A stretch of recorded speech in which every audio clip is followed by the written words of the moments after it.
Hoje a gente vai falar da banca COSEAC. É uma banca que é comum de acontecer prova no Rio, né? Porque é uma banca de lá. Mas eu acho que vale a pena também para quem vai prestar outras provas, porque as questões são bem, assim, são fáceis da gente extrapolar para outras bancas também. São bem usuais, ok? E o que a gente pode falar que nas últimas provas a gente mais encontrou? Coloquei aqui na ordem. A última prova despencou estomatologia. Então a gente vai reforçar aqui hoje também, mas muito mais de diagnóstico, sabe? Cisto, tumor, alterações dentárias, doenças infecciosas é importante também. Então foque bastante nisso, ok? Segundo, endo. Endo não é tão comum assim de cair de uma forma que a gente vai ver aqui na COSEAC.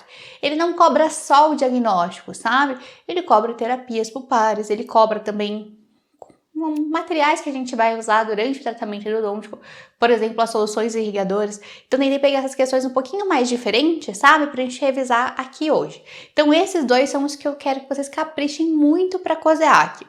Mas também coloquei mais dois aqui que a gente pode complementar. Então, anestesiologia em número de questões não é igual a gente vê nos dois, mas sempre tem pelo menos umas duas questõezinhas ali de anestesiologia. E eles focam muito mais em técnica.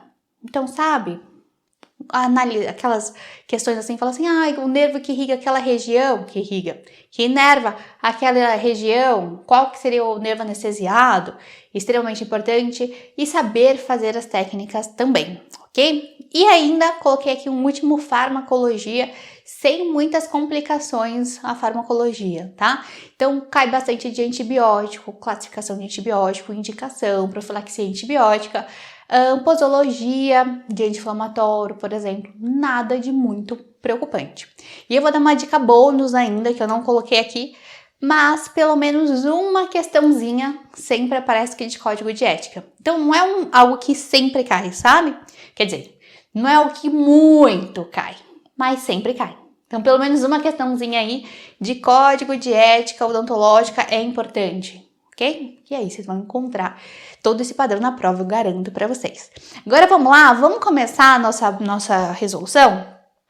Começando então por endo. Vamos começar aqui, questão de 2017. O diagnóstico do cisto de origem inflamatória geralmente é feito em exames de rotina, nos quais se verifica uma osteite rarefaciente circunscrita num dente sem vitalidade pulpar. Em alguns casos, a coroa pode estar escurecida. Por se tratar de uma alteração crônica, os fenômenos relacionados à dor, calor e tumefação não são observados. Também não existe fístula. O tratamento instituído nesse caso é... Então ele está falando pra gente, tem uma osteite circunscrita naquela região, é um dente sem vitalidade pulpar, coroa pode estar escurecida,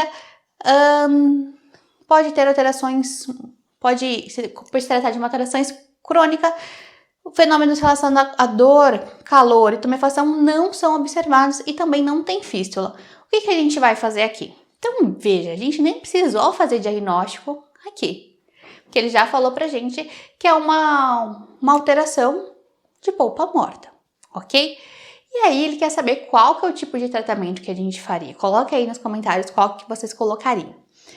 Vamos ver, ele coloca aqui, biopulpectomia e necropulpectomia e coloca tipos. Quando a gente fala de biopulpectomia, a gente está falando de polpa viva. Não poderia ser. Ele ainda coloca aqui tipos de biopulpectomia. Não, né? Nem existe tipos. Então a gente já pode anular todas essas. Então, quando que a gente faria uma biopulpectomia? Quando a gente tivesse uma polpa viva. Então, uma pulpite irreversível, uma pulpite hiperplásica, por exemplo, seriam nesses casos. Agora, quando a gente fala de necrose, daí sim a gente tem a necropulpectomia e ela sim tem tipos, né? Então é só você lembrar que ele vai piorar. Deixa eu só apagar esse rabisco. Que ela vai piorar. Então, na 1 a gente tem um caso com necrose pulpar, mas não tem alteração na radiografia. A gente não vai ver lesão na radiografia. Agora, quando é do tipo 2, a gente vai ver lesão. Aqui a gente tem lesão ou não tem? Tem.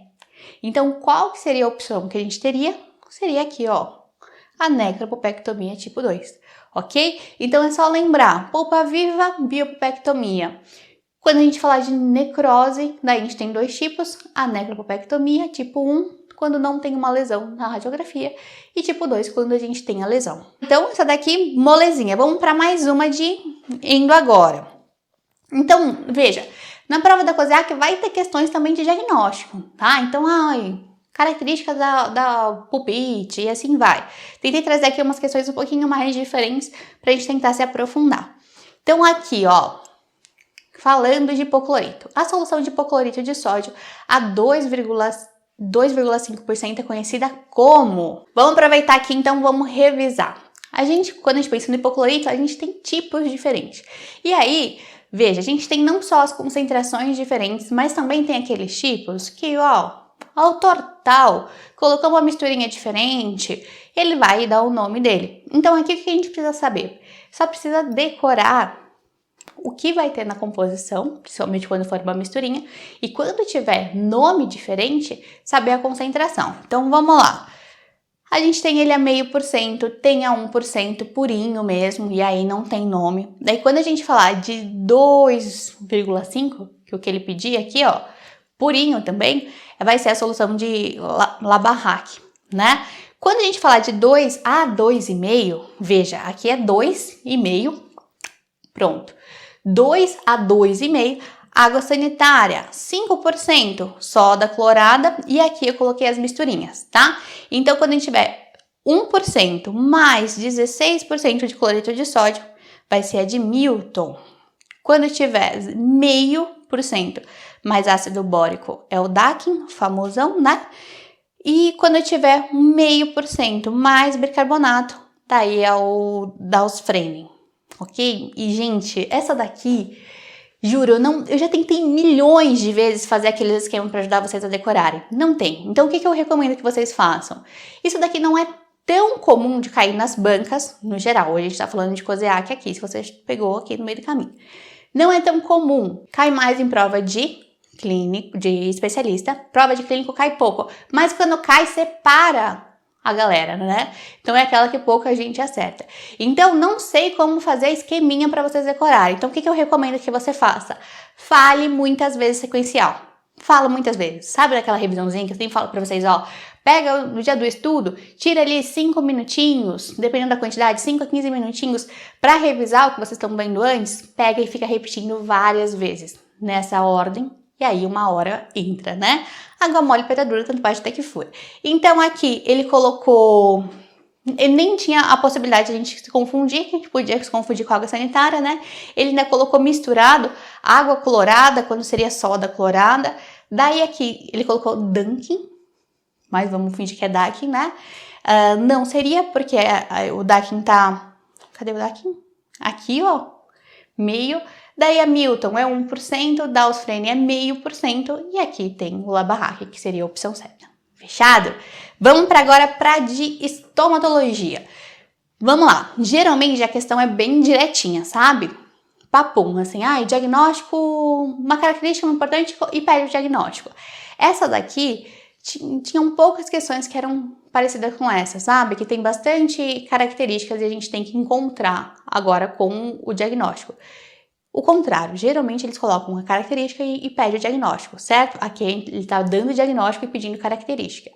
E aí pode ser um pouquinho mais difícil. Peguei essa daqui porque gera discussão, né? Então, na minha concepção, talvez caberia um recurso e tudo mais. Vamos lá. Ele está perguntando aqui de características radiológicas associadas ao ameloblastoma.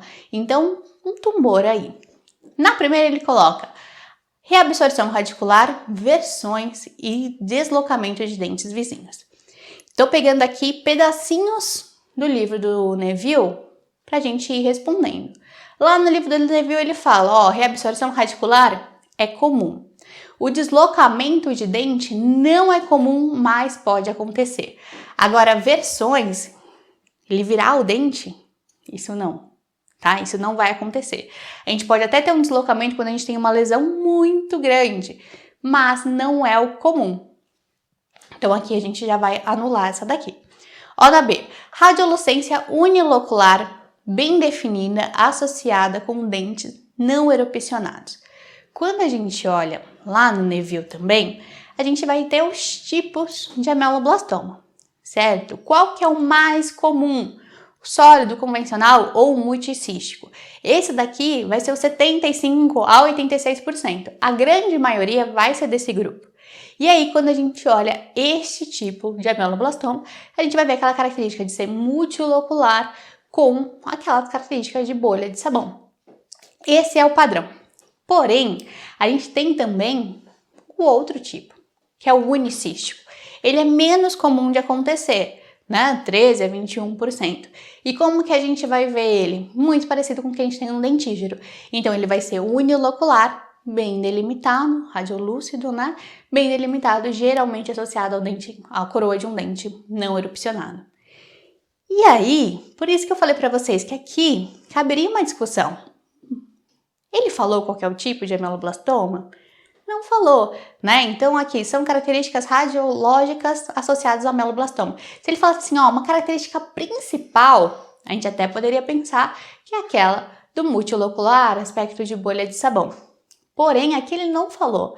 Então, na minha concepção, e como aqui a gente estuda por questões, a gente precisa esmiuçar todas as questões para a gente tentar aprender ao máximo, essa daqui não é uma que a gente dá para falar que está totalmente errado. Porque a gente tem o unicístico.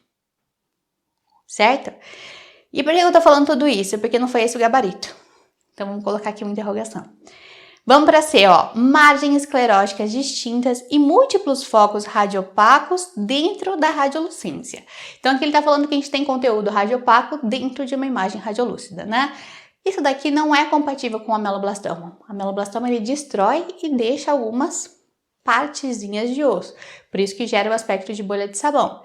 Aqui, se produz fica partes radiopacas, seria outro diagnóstico. A gente poderia pensar no tumor de Pingborg, poderia pensar no TOA, tumor odontogênico adenomatoide, tumor odontogênico adenomatoide. Mas a gente não poderia pensar no ameloblastoma, que aí não é característica dele. E olha a D, radiolucência multilocular em bolha de sabão. Essa com certeza é a característica mais marcante do ameloblastoma. Porém, essa daqui não é incorreta, né? Então, se a gente fosse pensar assim, qual que é a mais certa? Odeio questão assim, né? Da gente ter que pensar no qual é mais certa, mas vai preparado com essa característica para cozear aqui também. Tenta ir sempre anulando e pegar o que realmente é mais marcante. Então, essa daqui foi o gabarito, mas a gente tem que ter atenção com essa. Vamos ver a E também. Radiolucência multilocular com aparência de raquete de tênis. Aspecto de raquete de tênis é característico de mixoma. Outro tipo de tumor, ok? Então a gente só poderia ficar aqui entre os dois. Até trouxe uma imagem, ó, da bolha de sabão pra gente fixar. Então tá vendo que ele destrói, mas porém fica algumas partezinhas do osso. Por isso que ele fala desse aspecto de bolha de sabão. Ele pode falar também de favo de mel. Se esse espaço for mais fechadinho, né? Aí ele pode falar do aspecto de favo de mel, que é o que ele coloca aqui, ó, pra gente. Então, vamos lá. Principal característica, a gente ficaria com essa. E essa daqui, a gente deixaria em interrogação. Fechado? Geralmente as questões são assim, ó. Um textinho diagnóstico, papum, sem muita enrolação. O aumento do corpo e da câmara pulpar de um dente multiradicular com deslocamento apical do soalho pulpar e da bifurcação das raízes é chamado de... Quero saber a resposta de vocês, que essa daqui é babinha, hein? Geminação, hipercementose, dente invaginado, taurodontia, concrescência. Então vamos aproveitar para a gente revisar os outros também, né? E isso daqui, não só para cozeac, mas alterações dentárias de uma forma geral, é algo que cai bastante nas provas, tá? Então eu acho que sempre vale a pena revisar esse assunto. Vamos começar com a geminação. Daí o que a gente precisa lembrar? De como se fosse de broto mesmo, sabe? De geminar de planta, que a gente tem um dente, um germe, e ele tenta se dividir. Então aqui a gente tá vendo, ó, um dente tem uma raizinha aqui e ele tenta se dividir aqui nessa porção. Diferente de quando a gente pensa numa fusão, por exemplo. A gente tem dois germes e eles se unem. E a gente veria duas raízes e tudo mais. Então, eles vão estar unidos. Então, geminação, a gente vai ver aqui saindo uma coroa a mais. Hipersementose, o próprio nome diz, né? A gente tem um aumento do semento ali naquela região da raiz. Dente invaginado. Daí a gente precisa tomar cuidado para não confundir com evaginado, né? Evaginado saiu, invaginado entrou. Então a gente vai ter como se fosse realmente uma entrada nessa porção do dente. Geralmente vai acontecer em dente anterior, ali na região do cíngulo. Ele forma uma porção interna. Então a gente vai ver aqui, ó, cobertinho por esmalte. Tem tipos diferentes, né? Mas a gente geralmente vai ver dessa forma. Coberto por esmalte, por isso que a gente pode chamar de densindente. Na radiografia, ele vai aparecer como se fosse um dentinho dentro do outro. Não é ainda o que ele pediu. E aí tem a taurodontia, que aí sim é essa característica que ele falou. A gente vai ver um alongamento da câmara pulpar, sendo que, se a gente olhar clinicamente, a gente não vê nenhuma alteração do dente. Porém, quando a gente olha lá radiograficamente, ou se a gente vê esse dente fora da boca, aí sim a gente consegue ver, porque a gente vai ver que a região da bifurcação lá embaixo, né? Ó, se a gente for comparar, um outro dente estaria mais ou menos assim, né? Não, aqui tá muito alto também. Estaria mais ou menos assim. E aqui a gente vê ele alongado, certo? Que seria o que ele pediu. E a concrescência também faz parte dos dentes duplos, porém, quando a união dos dentes acontece pela raiz, pelo semento. Então, aqui a gente tá vendo, ó, unido pelo semento. Então, aqui ficou fácil, né? Quando a gente pensa no dente alongado, lembra de touro mesmo, que é a opção D, então, taurodontia. Então, ó, falei pra vocês, a gente fez estômato, endo, agora vamos para uma de anestésio e mais uma depois de farmacologia. De anestesiologia, eu falei para vocês, foquem bastante na técnica, né? De estudar as técnicas. Aqui ele coloca um textão, vamos ler juntos. A lâmina óssea externa do maxilar apresenta-se como uma estrutura porosa e muito delgada em algumas regiões. Essas características facilitam a difusão da solução anestésica injetada nos tecidos adjacentes à área-alvo, que são os ápices dos dentes maxilares. O ramo maxilar do nervo trigêmeo e as suas subdivisões podem ser anestesiados por meio de acesso intra- ou extraoral. Existem muitas técnicas anestésicas aplicadas por via intraoral para bloqueio do nervo maxilar, entre as quais representam a técnica seguinte. Então, tudo isso para falar o seguinte: existem algumas formas de a gente fazer intraoral o bloqueio do nervo maxilar, ok? Então, a gente pegar toda a ramificação dele. E aí tem duas que a gente vai conseguir fazer de forma intraoral. Vamos lá. A gente pode fazer pelo método convencional, onde a gente vai lá na distal do segundo molar superior e injeta para cima, né? O alvo vai ser aqui para cima, que a gente vai chamar da técnica pelo alto da tuberosidade.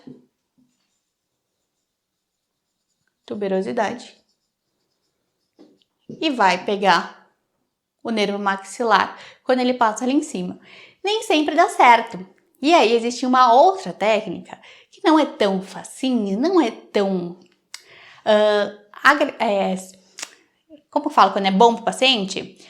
Confortável para o paciente quanto essa. Existe uma outra técnica onde a gente consegue fazer esse bloqueio pelo palato, né? Então, como que a gente vai fazer?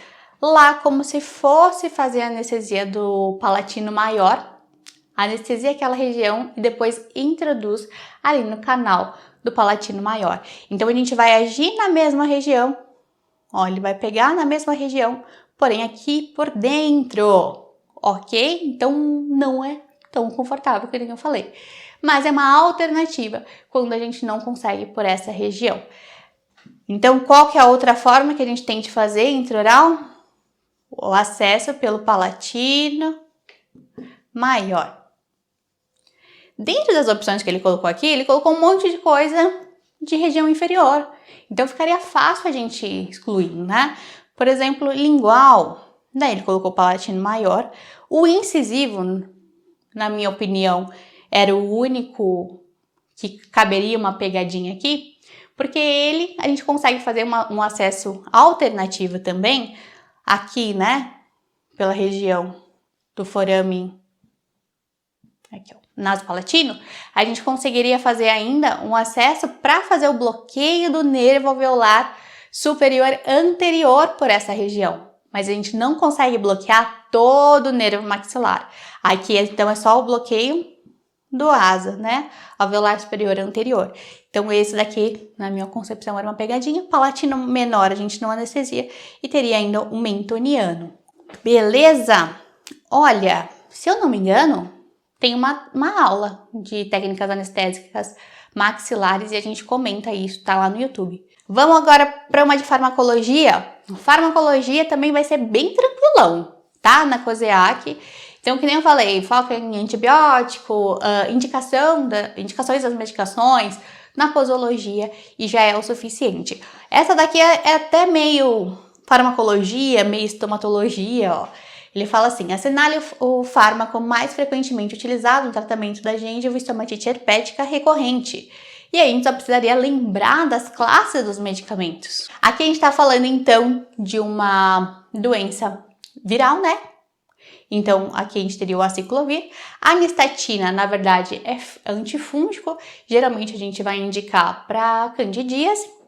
Dexametasona, anti-inflamatório, corticoide, né? A gente acaba indicando para condições como uma ulceração, o estomatite aftosa recorrente, por exemplo, né? Onde a gente tem lesões ulceradas em várias regiões da boca, a gente pode passar o dexametasona elixir, por exemplo, de bochecho.